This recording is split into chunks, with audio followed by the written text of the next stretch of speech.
There's going to come a time when they're going to kick you to the curb. So, he says, Timothy, I know I'm up and I'm in desperate need to see you face to face. And can I tell you that it's hard when you end up being locked up in jail. Now, I know all of y'all are saints and y'all been Christians all your life, but I can remember a time when I went to jail. Oh yeah, I know none of y'all never done in the dirt, but let me tell you, I went to jail not for nothing really criminal. I just failed to pay some parking tickets. Help somebody and wow, being in jail. Everybody who, you know, that's funny, brothers, because when you get on the phone and you call somebody, you know, folk quick to say, listen, I can't take them calls, collect calls from the jail on the phone.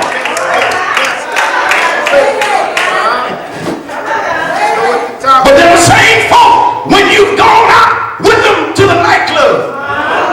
And they knew they didn't have no admission fee.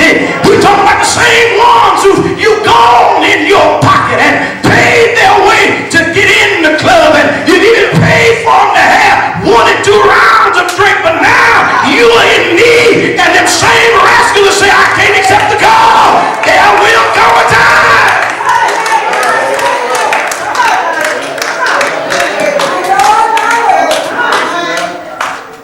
Paul said, Timothy, I'm locked up. And so he points out numerous things. The first thing, he said, now listen, I need you to come, I need you to get here as soon as possible. The second thing he asked him, he says, now I need you to make sure that you bring John Mark with you. Well, why?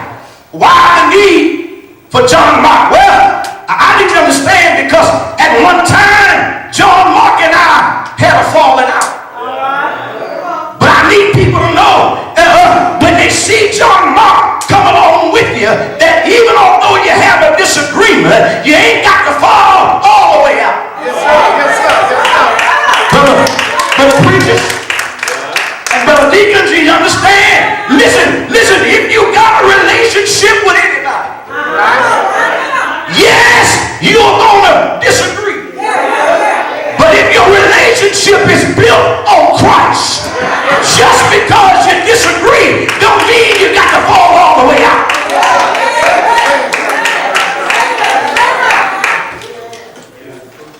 Yeah, I know the story. They had a falling out. And then he says, now, Timothy, I don't want you to bother about going to get Titus. I've already sent him to Ephesus because I can't make it to the saints down at Ephesus. They down there at that church arguing again over doctrinal issues.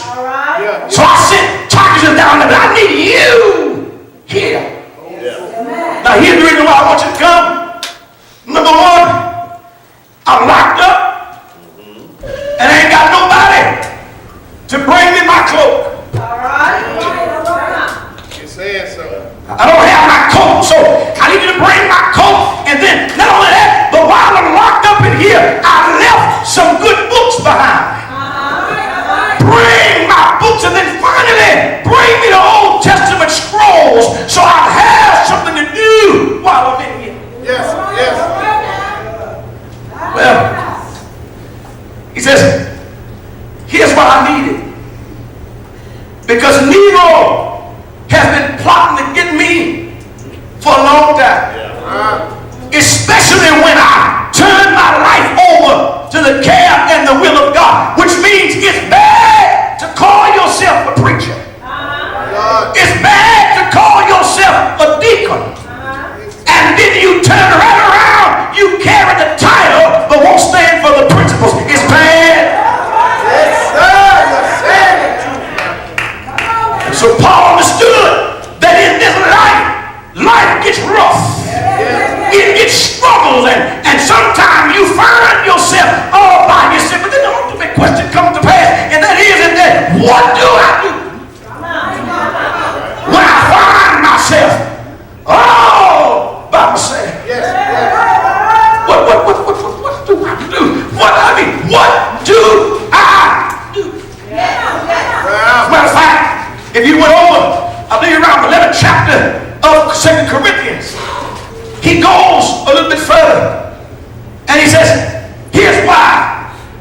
need to know what to do, because I sought the Lord.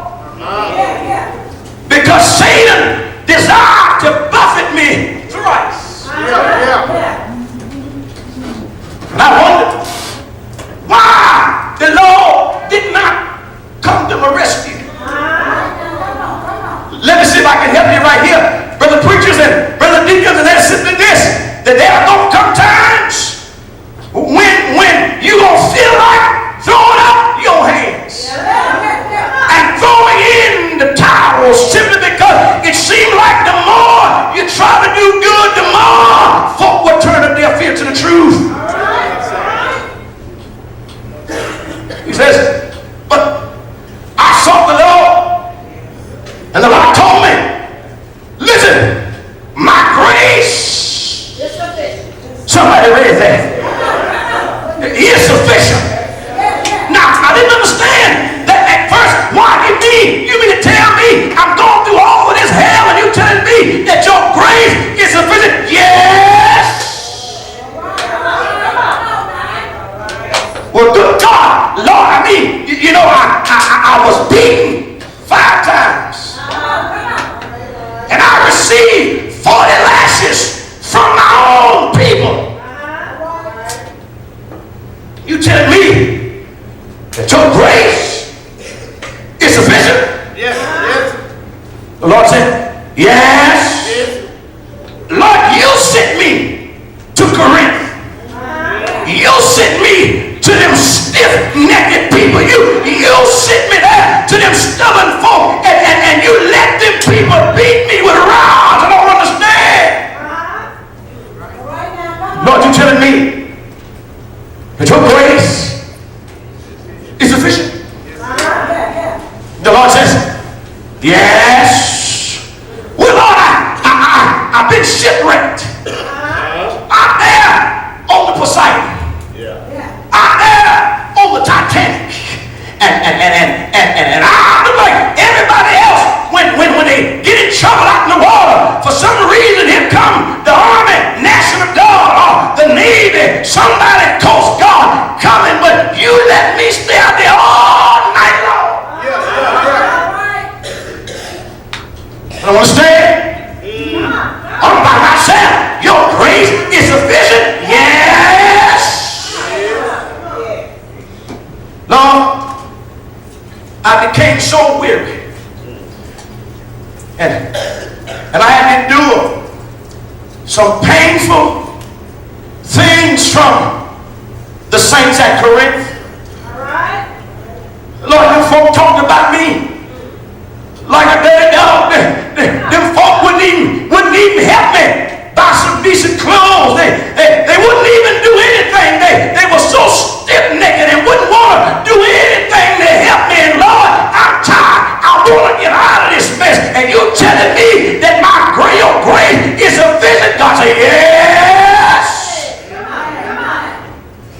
Lord, I got to tell this to Timothy. Timothy,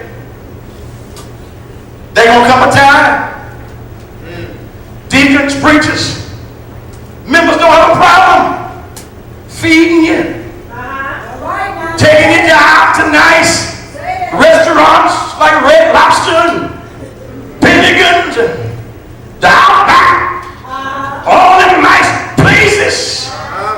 But there's going to come a time, brother deacons, there's going to come a time, brother preachers, when folk don't even want to spend a $5 Big Mac Happy Meal on you. There's going to come a time.